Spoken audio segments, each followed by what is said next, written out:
योजना इन Hindi YouTube channel पर आपका स्वागत है। अगर आपका बैंक में खाता है तो आपके लिए बड़ी अच्छी खुशखबरी है, क्योंकि 2026 में आपको 5 शानदार तोहफे मिलने वाले हैं। 5 नए नियम लागू होने वाले हैं बैंक खाता धारकों के लिए। और जो नियम 1 जनवरी 2026 से लागू होंगे, और इन नियमों से आपको ज़बरदस्त फ़ायदा होने वाला है। क्या फ़ायदा होने वाला है वह जानना आपके लिए बहुत ज़रूरी है। तो अगर आपका भी बैंक में खाता है, किसी भी बैंक में खाता हो, वीडियो आखिर तक ज़रूर देखिएगा। तो चलिए आपको स्टेप बाय स्टेप बताते हैं कि कौन से 5 नए नियम जो हैं वह लागू होने वाले हैं 1 जनवरी 2026 से बैंक खाता वालों के लिए। लेकिन उससे पहले अगर आपने वीडियो को अभी तक लाइक नहीं किया है तो लाइक करिएगा, चैनल पर नए आए हैं सब्सक्राइब भी ज़रूर करिएगा। चलिए वीडियो में आगे बढ़ते हैं और सब कुछ जानकारी आपको स्टेप बाय स्टेप समझाते हैं। देखिए, पहला जो नियम है, भारतीय रिजर्व बैंक ने बैंक ग्राहकों के मृत परिजनों के लिए दावा निपटान यानी कि क्लेम सेटलमेंट प्रक्रिया को सरल बनाने और उसमें तेजी लाने के लिए नए कड़े निर्देश जारी किए हैं। आरबीआई ने नए निर्देश के अनुसार अब परिजन बैंक खाते में जमा 15 लाख रुपए तक की राशि के लिए कानूनी दस्तावेज के बिना भी आसानी से क्लेम कर सकते हैं। यानी कि अगर किसी खाताधारक की मृत्यु हो चुकी है तो उसके परिवार के जो व्यक्ति हैं वह 15 लाख रुपए तक की जो राशि है उसको बिना कानूनी दस्तावेज के आसानी से क्लेम कर सकते हैं। सहकारी बैंकों यानी कि कोऑपरेटिव बैंक के लिए यह सीमा 5 लाख रुपए निर्धारित की गई है। देरी होने पर बैंकों पर जुर्माना लगाया जाएगा। आरबीआई ने वेबसाइट पर जारी सर्कुलर में बैंकों को इस संबंध में निर्देश जारी किए हैं, और 31 मार्च 2026 से तक यह निर्देश लागू किए जाएंगे। यानी कि 31 मार्च तक यह जो निर्देश है वह लागू किया जाएगा।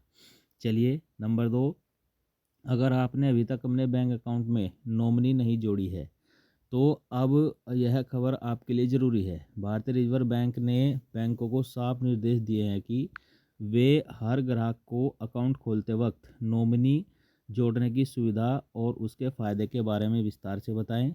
अब बैंक बताएंगे नॉमिनी जोड़ने का फ़ायदा कि क्या फ़ायदा है। आरबीआई के नए नियम के मुताबिक बैंक को यह समझाना होगा कि नॉमिनी रखने से अकाउंट होल्डर की मृत्यु की स्थिति में पैसे का ट्रांसफ़र बिना किसी कानूनी झंझट के आसानी से हो जाता है। तो अगर आपने भी अभी तक अपने बैंक अकाउंट में नॉमिनी नहीं जोड़ा है तो आप फटाफट से नॉमिनी जोड़ लीजिए। चलिए नंबर 3, भारतीय रिजर्व बैंक 2000 आरबीआई ने अब 10 साल या उससे अधिक उम्र के नाबालिग को स्वतंत्रता रूप से अपना बैंक अकाउंट खोलने और उसे ऑपरेट करने की परमिशन दे दी है। इससे पहले नाबालिग को बैंक खाते को माता पिता या कानूनी अभिभावक द्वारा संचालित किया जाता था। केंद्रीय बैंक ने ये बड़ा ऐलान किया है कि और सर्कुलर जारी कहा है कि हम कम से कम 10 साल की उम्र सीमा या उससे ऊपर को स्वतंत्र रूप से सेविंग टर्म डिपॉजिट अकाउंट खोलने और ऑपरेट करने की अनुमति दी जा सकती है। यानी कि अब 10 साल से ज़्यादा का बच्चा भी अपना अकाउंट खोल सकता है।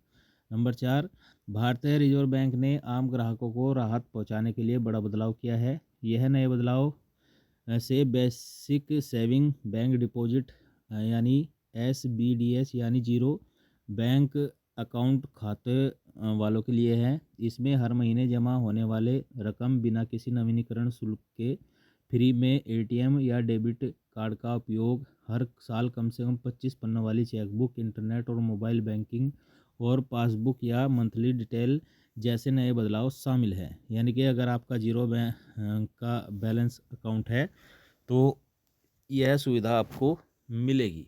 चलिए नंबर 5, आज के वक्त में जब बैंक अकाउंट में मिनिमम बैलेंस, डिजिटल पेमेंट्स और बैंकिंग चार्जेस को लेकर लोग परेशान रहते हैं, ऐसे में आरबीआई ने बड़ा फैसला लिया है। रिजर्व बैंक ने BSBD यानी basic saving bank account deposit account के नियमों में बदलाव का ऐलान किया है।